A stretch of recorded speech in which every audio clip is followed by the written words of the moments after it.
Tabloids, political talking heads, and just about everyone is talking about the shocking performance by Sam Smith and his hellkeeper, Kim Petras, at this year's Grammy Awards show. The performance has been called a satanic display by many who watched, and in a now-deleted reply on Twitter to Sam Smith's pictures previewing the performance, the official CBS Twitter page said, "We are ready to worship." So just what were they worshiping? Well, the seductive display of half-naked worshipers bowed down to Smith while he displayed himself in a top hat with devil horns, as flames marked much of the performance as his co-star was kept in a cage as his hellkeeper. The host of the Grammys, comedian Trevor Noah, joked about the performance as he imitated a phone call with his mom, calling him and reminding him that she warned him of the dangers of Hollywood. Yeah, you did warn me about Hollywood. Yes, you did, Mom. Yeah, you did. I will. Thank you. She said she'll be praying for all of us. Thank you. All right. The performance was then followed up by an advertisement by none other than Pfizer, who has also drawn the ire of millions of Americans who believe that this isn't the first time they have helped to thrust something upon the public without any discretion. In an interview, Petras was asked what exactly inspired the hellbent performance. Well, I think a lot of people honestly have kind of labeled what I stand for and what Sam stands for as religiously not cool. And I personally grew up wondering about religion and wanting to be a part of it, but then slowly realizing it doesn't want me to be a part of it. And so, it's a take on not being able to choose religion and not being able to, live the way that people might want you to live. Because, as a trans person, I'm kind of already not wanted in religion. So we're doing a take on that, and it was kind of hellkeeper Kim. Petras was subject to mass media coverage in Germany from a young age as he underwent gender transition surgery so early in his life that he was declared the youngest transgender person in the world. When Petras was just 13 years old, he appeared on a German news show where he spoke of his medical gender transformation. His goal was to receive sex reassignment surgery at age 16 before the current legal requirement of 18 years of age in Germany. He is now making headlines again for being the first transgender artist to win a Grammy for the Best Pop Duo Group Performance.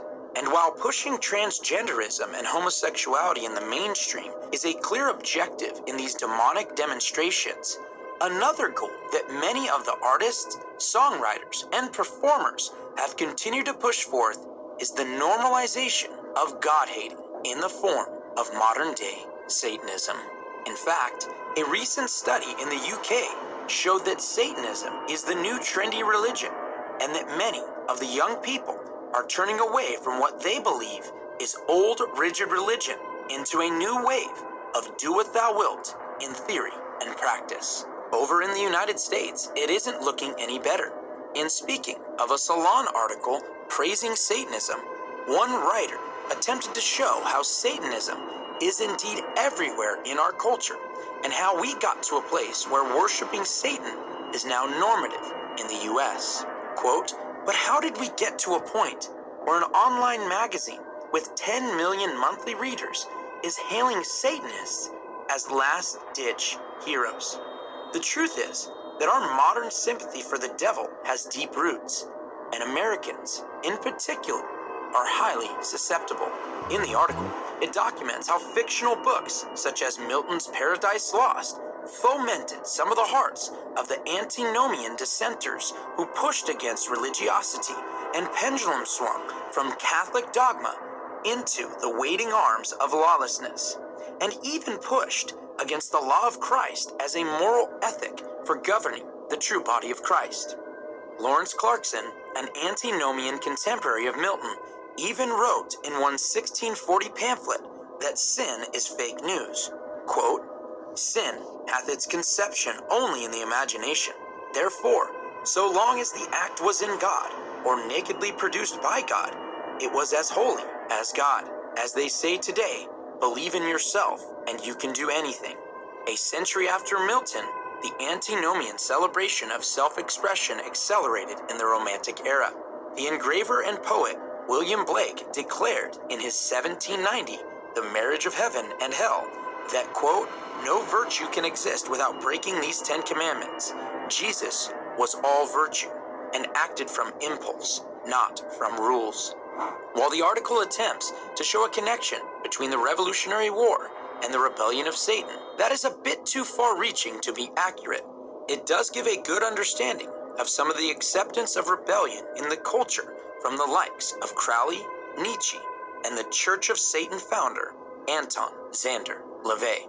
As it is stated in the article, quote, and tracing the history of that rebellion brings us today to the startling conclusion that post-Christian America is an increasingly Satanist regime. But is this rebellion simply a heart for lawlessness? Are those who are captivated by the idea of living without the limitations of a moral law simply worshiping self? Or is there something more sinister going on that they are not even privy to? While many think that following Satanism is actually this very form of rebellion and not the literal demonic worship that it is, many do not realize that the very founders of the religion, both Aleister Crowley and Anton Szandor LaVey, believed in a literal Satan. Crowley, explaining in his autobiography, The Confessions of Aleister Crowley, quote, I simply went over to Satan's side, and to this hour, I cannot tell why. And also wrote that he, quote, was not content to just believe in Satan. I wanted to be his chief of staff.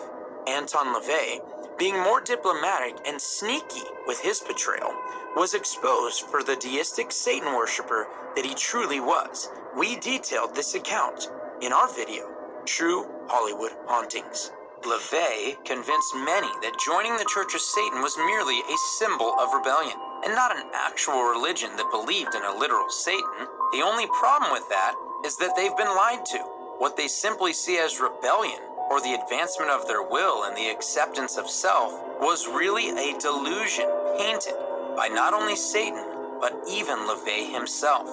In an article by Joe Schimmel titled, The Truth About Satanic Cults, he details his experience with one of the Manson murderers, Susan Atkins, and her knowledge of what Anton truly believed.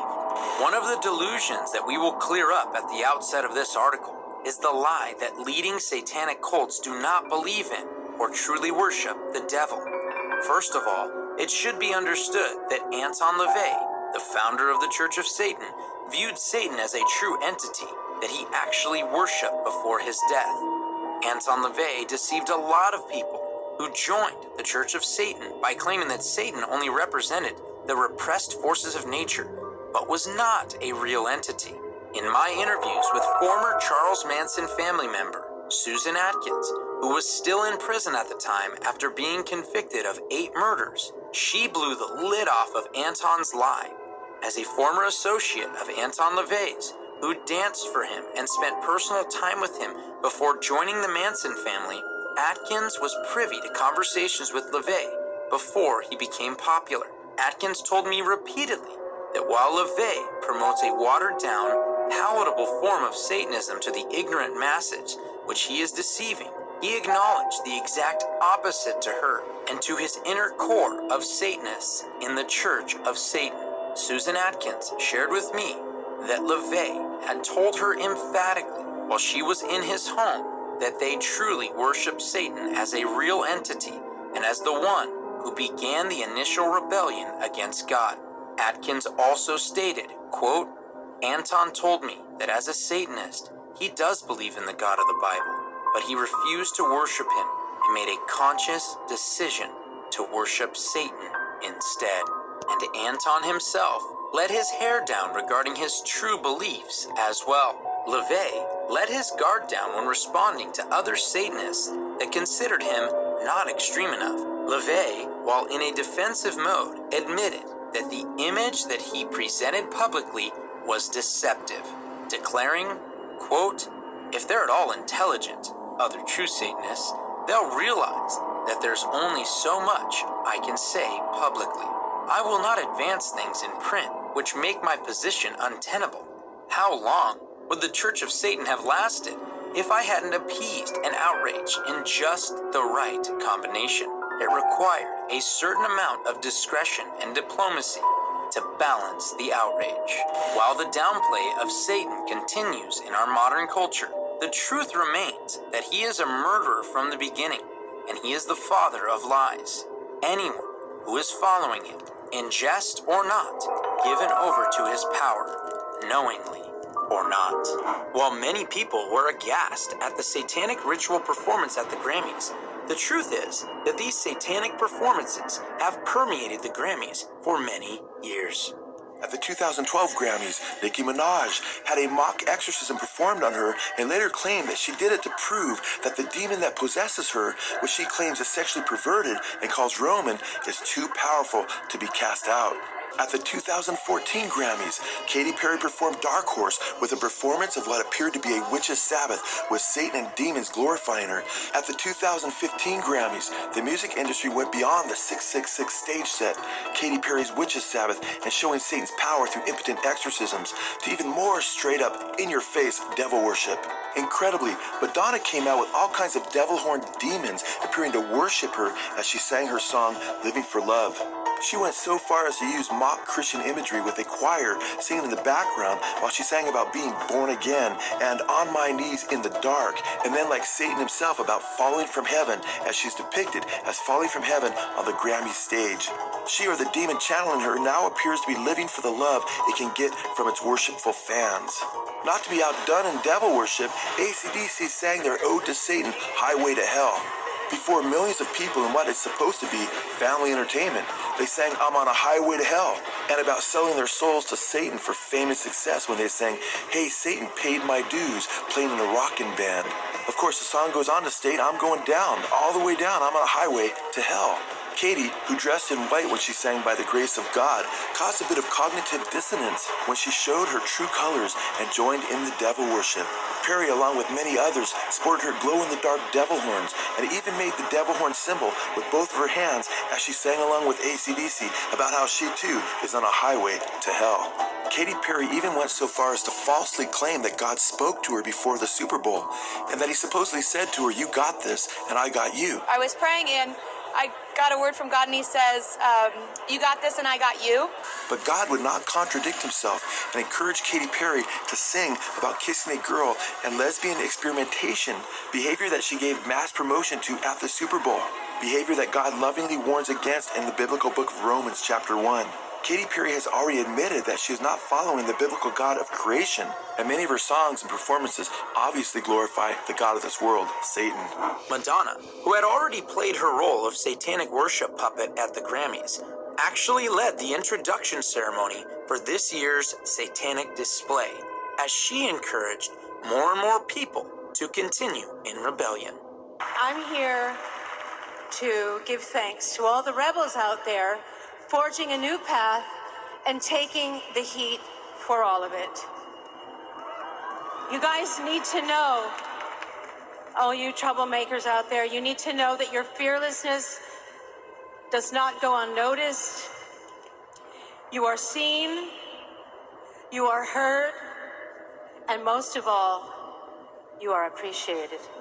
The aging pop star had recently done a photo shoot in which she portrayed herself as Jesus in a display that mocked Jesus' Last Supper, where he instituted the communion service that millions upon millions of Christians have done for over 2,000 years to commemorate the death that he died to pay for the world's sins. But this is not remotely close to her first time mocking Jesus and using the outrage to further her career. And she even used such displays to normalize the very performances that have become commonplace at the Grammys. She also prophetically spoke of how she would use her homoerotic videos to normalize homosexual behavior to Middle America, where it was not yet accepted. In an interview with the magazine The Advocate, She was asked about her large contingency of homosexual admirers and how she uses her reach for the aforementioned normalization. She was asked, quote, "You have a huge gay following, as I'm sure you know. What do you think you say to gay people? What message do they get? I'm a high visibility person, and I know that they know I'm completely compassionate about their choice in life, their lifestyle, and I support it.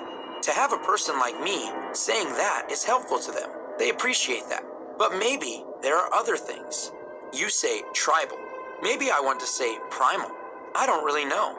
A lot of the issues I deal with are sexual, and I'm constantly trying to challenge the accepted ways of behaving sexually. Maybe they appreciate that."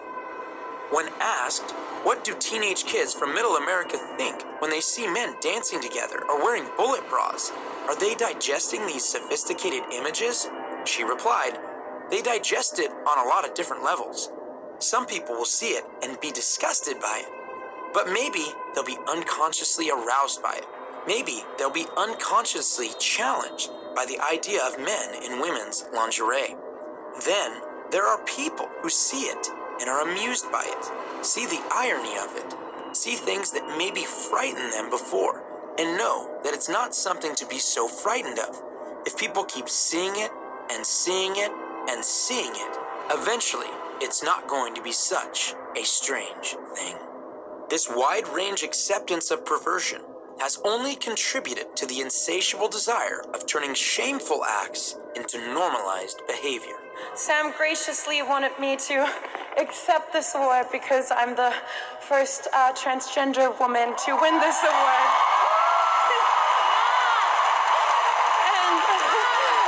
and I'm so...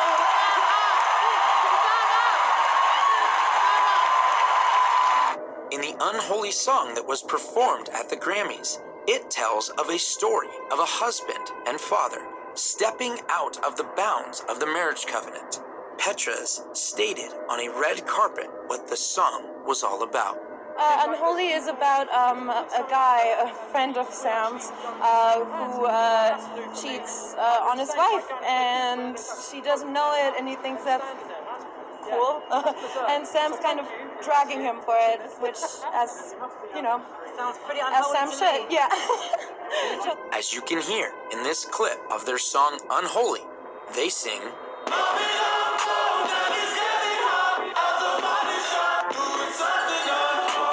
sadly enough, millions upon millions have been singing and dancing to a song glorifying the act of adultery. Sam Smith even talked about his parents hearing the song and what they thought about it. Oh, on the mic, you're singing some pretty naughty lyrics.